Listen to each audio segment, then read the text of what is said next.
ఓం గం గణపతయే నమః. ఓం శరదిందు సమాకారే పరబ్రహ్మస్వరూపిణే వాసరాపీఠ నిలయే సరస్వతీ నమోస్తుతే. శ్రీ మహాసరస్వత్యై నమః. గురుబ్రహ్మ గురుర్విష్ణుః గురుర్దేవో మహేశ్వరః గురు సాక్షాత్ పరబ్రహ్మ తస్మై శ్రీ గురవే నమః. శ్రీ గురుభ్యో నమః. మాతృభ్యో నమః. పితృభ్యో నమః. హరి ఓం. నీలాంజన సమాభాసం రవిపుత్రం యమాగ్రజం ఛాయామార్తాండ సంభూతం తం నమామి శనైశ్చరం. శనైశ్చరాయ నమః.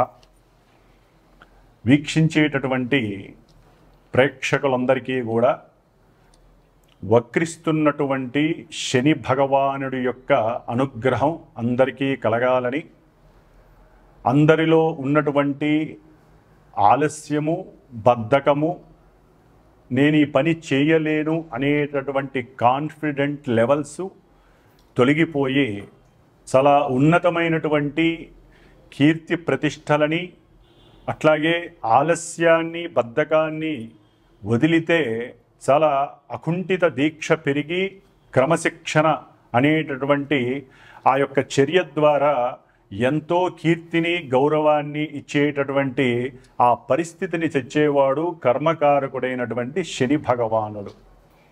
కాబట్టి ఈ శని భగవానుడు మరి కర్మ సాక్షి, ఆ సాక్షాత్తు ఆ సూర్య భగవానుడైతే కర్మకారకుడు అంటే పూర్వజన్మల్లో మనం చేసుకున్నటువంటి కర్మలన్నీ కూడా బ్యాలెన్స్గా ఉంచి ఈ జన్మలో అది జంతు రూపేణా కావచ్చు, మనిషి రూపేణా కావచ్చు, పక్షి రూపేణా కావచ్చు, ఏ రూపంలో మన యొక్క ఉచ్ఛ్వాస నిశ్వాసాలని వదులుతున్నామో ఆ జీవులందరూ కూడా శని యొక్క పాలనలో ఉన్నటువంటి వారే అని గమనించాలి.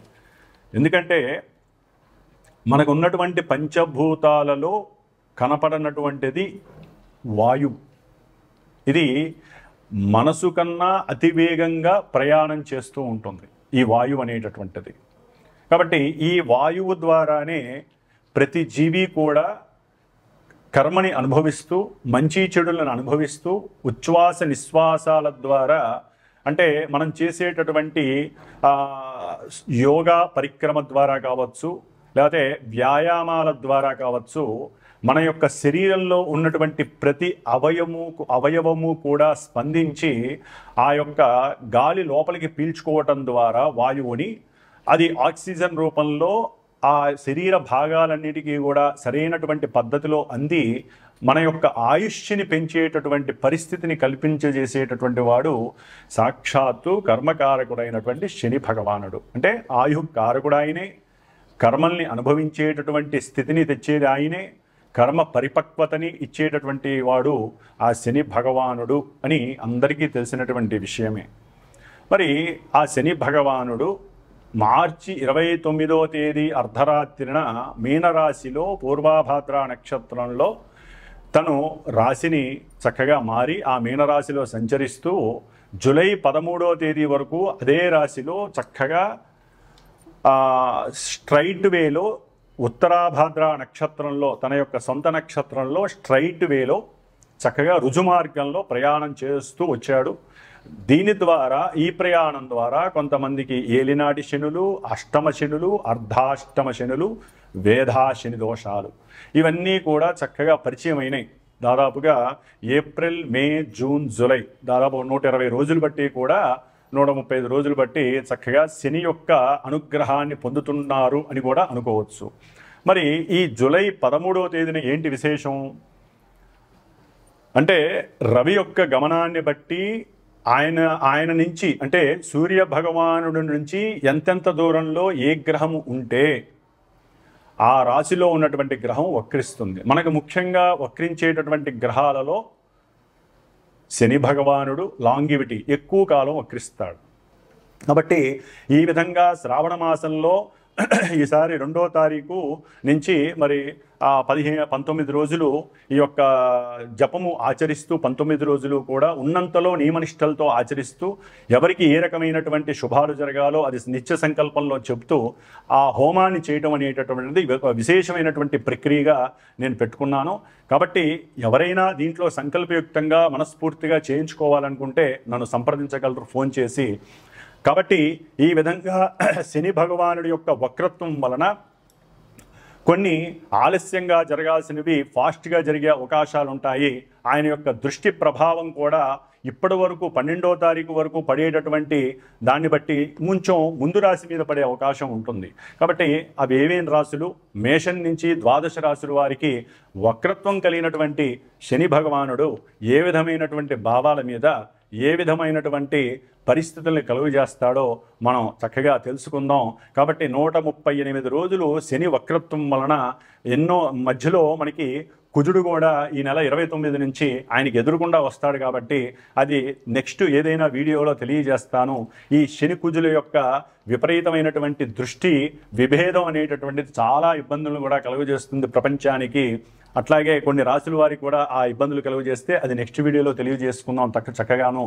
కాబట్టి ఈ వక్రత్వపు శని యొక్క దోషాలు ఏ విధంగా ఉంటాయి, ఏ విధంగా కొంతమంది లాభపడతారో చక్కగా మనం తెలుసుకుందాం. కర్కాటక రాశి వారికి ఈ నెల జూలై 13వ తేదీ నుండి నవంబర్ 28వ తేదీ వరకు కూడా కర్కాటక రాశి వారికి సప్తమ అష్టమాధిపతి అయినటువంటి ఈ శని భగవానుడు 9వ భావంలో ఉంటూ ఒకంత ఇప్పటి వరకు వివాహానికి సంబంధించినటువంటి విషయాలు కానివ్వండి, వ్యాపారపరమైనటువంటి విషయాల యందు కాస్త ఆలస్యమైన లేట్ అయినా అంటే ఇబ్బందులు ఎదురైనా ఆటంకాలు ఎదురైనా కాస్త అవతల వాళ్ళ యొక్క నిర్ణయాలు కొంచెం చవటానికి అటు ఇటు వాళ్ళు సహకరించకపోయినా ఈ కర్కాటక రాశి వారికి ఏదో చిన్న మానసికంగా మాకు మంచి జరుగుతుంది, లాభం కలుగుతుంది, ధనలాభం కలుగుతుంది, అవతల వాడు ఒప్పుకోగానే మనకి వ్యాపారంలో స్థానం కలుగుతుంది, వ్యాపార విషయాలలో మనం పాల్గొనే అవకాశం ఉంటుంది, మనకి ఎన్నో ఆలోచనలు ఉన్నాయి, ఆ ఆలోచనలన్నీ కూడా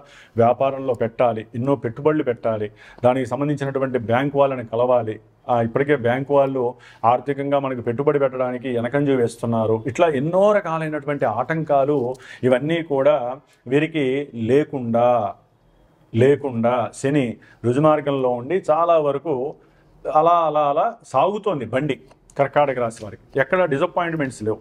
కాకపోతే రాహుగ్రహం ఉండటం ద్వారా అష్టమంలో కొన్ని ఇబ్బందులు విభేదాలు కలుగుతున్నాయన్న తర్వాత విషయం కానివ్వండి. శని భగవానుడు ఆలస్యకారకుడు, కర్మకారకుడు కాబట్టి ఆయన వలన కొన్ని ఇబ్బందులు లేకుండా అలా ముందుకు వెళ్తోంది, జరుగుతుందనే ఒక నమ్మకం. మనం మాట్లాడే మాటకి అవతలవాడు అగ్రి అవుతాడు, లాభం కలుగుతుందని ఒకందుకు అవకాశం ఉంది. కానీ ఇప్పుడు శని వక్రించడం ద్వారా కర్కాటక రాశి, ముఖ్యంగా కర్కాటక రాశి వారికి ఆయన ఆ భావ ఫలితాన్ని బదులు అష్టమానికి సంబంధించినటువంటి భావ ఫలితాన్ని కొంతవరకు మీ మీద వేయడానికి అవకాశం ఉంటుంది.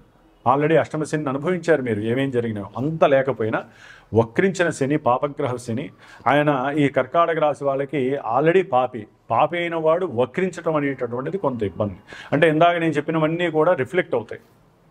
అవతల వాడు ఒప్పుకోకపోవడం, బిజినెస్ల్లో కాస్త మోసం జరగడం ధన విషయంలో, అట్లాగే బ్యాంకు వాళ్ళు మిమ్మల్ని తప్పుపట్టడం, లేకపోతే మీరు కట్టాల్సినటువంటి ధనాన్ని సరిగ్గా కట్టకపోవడం ద్వారా ఇప్పటి వరకు వెయిట్ చేస్తున్నటువంటి వారు కొంత మిమ్మల్ని బాగా ఊబిలో దింపినటువంటి పరిస్థితి అయిపోతూ ఉంటుంది కర్కాటక రాశి వాళ్ళకి. ఇటు శని, ఇటు రాహువు ఇద్దరు ఉన్నారు. వాళ్ళిద్దరికీ సంబంధం ఉన్నటువంటి గురు మహానుభావుడు 12లో ఉన్నాడు. అంటే చాలా ఇబ్బందులు కర్కాటక రాశి వారికి కలగటానికి అవకాశం ఉంటుంది. మరి రెండు గ్రహాలు శని రాహువులు కలిసి ఉండటం అంటే సామాన్యం కాదు. అంటే శని కలిసి లేకపోయినా వాళ్ళ మధ్య డిస్టెన్స్ దగ్గరగా ఉంది. రాహువు శని ఇంట్లో ఉన్నాడు కాబట్టి శని ఇచ్చే ఫలితాలను ఇస్తాడు. ముఖ్యంగా సప్తమాధిపతి కూడా అయ్యాడు కాబట్టి ఈ ఉద్యోగము వ్యాపారమే కాకుండా భార్యాభర్తల మధ్య సత్సంబంధ అనురాగాలు ఈ 4 నెలలు బట్టి ఏదో కొంతవరకు మొన్నటి వరకు ఇబ్బందులు పడటం, మార్చి నుంచి మా పరిస్థితులు బాగున్నాయి, కొంత మా వారు మా మాట వింటున్నారు, లేకపోతే మా ఆవిడ నా మాట వింటోంది, మరి జరుగుతుందో లేదో నాకు తెలియదు, కానీ ఆడవాళ్ళు మాత్రం మా ఆయన మా మాట వింటారని మాత్రం ఇది జరగచ్చు, కానీ మగవాళ్ళు మాత్రం అనుకోవడానికి లేదు. కాబట్టి ఎప్పటికీ స్త్రీకి అంత శక్తి ఉంటుంది కాబట్టి ఆ శక్తిని శక్తిలాగానే ఉంచండి. గ్రహస్థితి మారినంత మాత్రాన మనం తప్పు పట్టద్దు, ఎవరిని ఇబ్బంది పట్టద్దు, అనవసరంగా ఈ వక్రించినటువంటి శని ఇచ్చే ఫలితాలని మీ నెత్తి మీద వేసుకొని తొందరగా భార్యతో కానీ భార్య భర్తతో కానీ పరుషపు పదజాలాన్ని ఉపయోగించకండి. కుటుంబంలో లేనిపోని చిచ్చులు పెట్టుకోకండి. ఆర్థిక లావాదేవీల విషయంలోనే ఎక్కువగా సమస్యలు రావడానికి అవకాశం ఉంటుంది. అది వ్యాపారపరంగా కావచ్చు, గృహపరంగా కుటుంబపరంగా కావచ్చు, లేకపోతే వీరికి ముఖ్యంగా గృహంలో పాతవాళ్ళు ఉంటారు కొంతమంది పెద్దవాళ్ళు, వాళ్ళ ద్వారా కుటుంబంలో చిచ్చులు కూడా లేవుతూ ఉంటాయి. కాబట్టి కర్కాటక రాశి వాళ్ళు వాళ్ళు కొంచెం డైవర్ట్ చేయండి, దూరంగా ఉంచండి. మీ కుటుంబం జోలికి ఎవరిని రాని మాట. అట్లాగే అష్టమాధిపతి కాబట్టి ఆయుర్భంగము కలగడానికి అవకాశం ఉంటుంది. కాబట్టి ఆయుష్ని పెంచుకోవడానికి కాస్త ప్రాణాయామము, యోగా ఇవన్నీ కూడా చల్లటి గాలి వస్తూ ఉంటుంది వర్షాకాలం తెల్లవారుజామున. ఆ తెల్లవారుజామున యోగా ప్రాణాయామం చేస్తూ బ్రీతింగ్ ఎక్సర్సైజ్ బాగా చేయాలి. లేకపోతే అకస్మాత్తుగా కొంత మీకు ప్రాణవాయువు అందకపోయినటువంటి పరిస్థితి కూడా కలుగుతూ ఉంటుంది. ఎక్కువ ఆలోచించకండి.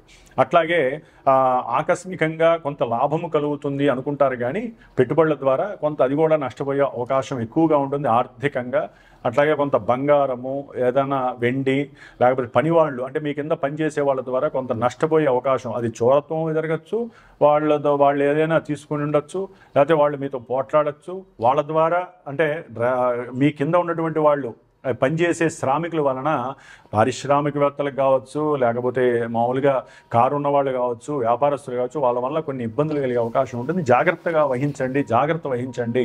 ముఖ్యంగా ఇందాక నేను మొట్టమొదటి చెప్పినట్టుగా ఈ కర్కాటక రాశి వారు మరి ఈ 19 రోజులు శ్రావణ మాసంలో జరిగేటటువంటి శని యొక్క జపాన్ని, తర్పణాలని, చివరిలో చేసేటటువంటి శనిగ్రహ పాశుపత హోమాల్లో పాల్గొనే అవకాశం తీసుకోండి. చక్కగా దానం చేసుకోండి. కొంత వీరికి కలిగేటటువంటి ఇబ్బందులు, ఈ 4 నెలలలో కలిగేటటువంటి ఇబ్బందులు తొలగిపోయే అవకాశం ఉంటుంది. కాస్త ఉపవాస దీక్షలు చేస్తూ ఉండండి. శనివారం వెంకటేశ్వర స్వామి అనుగ్రహం తీసుకోండి. ముఖ్యంగా శివుడికి పాలాభిషేకం చేసుకోండి. ఎప్పటికప్పుడు వీలుంటే మాస శివరాత్రులకో శనివారం పూటో పాలాభిషేకం చేసుకోవడం ద్వారా కర్కాటక రాశి వారికి దోషాలు తిరిగిపోయి ముందు మానసిక ప్రశాంతత కలగడానికి అవకాశం ఉంటుంది. లేకపోతే చాలా ఇబ్బందులు ఎదురే అవకాశం ఉంటుంది. కాబట్టి కర్కాటక రాశి వారు శనిగ్రహ ధ్యానాలని, స్తోత్రాదుల్ని, శివాభిషేకాలని, రుద్రాభిషేకాలని చేయించుకుంటూ ఇలాంటి హోమ కార్యక్రమాలు మస్ట్ అండ్ షుడ్గా కాస్త శనికి, రాహుకి కాస్త జపతపాలు ఇలాంటివి చేసుకొని బయటపడడానికి అవకాశం తీసుకోవటం చాలా ఉత్తమమైనటువంటి పరిస్థితి అని చెప్పుకోవచ్చు. శత్రు రోగ రుణబాధల నుంచి కూడా తప్పించుకునే అవకాశం ఉంటుంది. ఓం శం శనైశ్చరాయ నమః.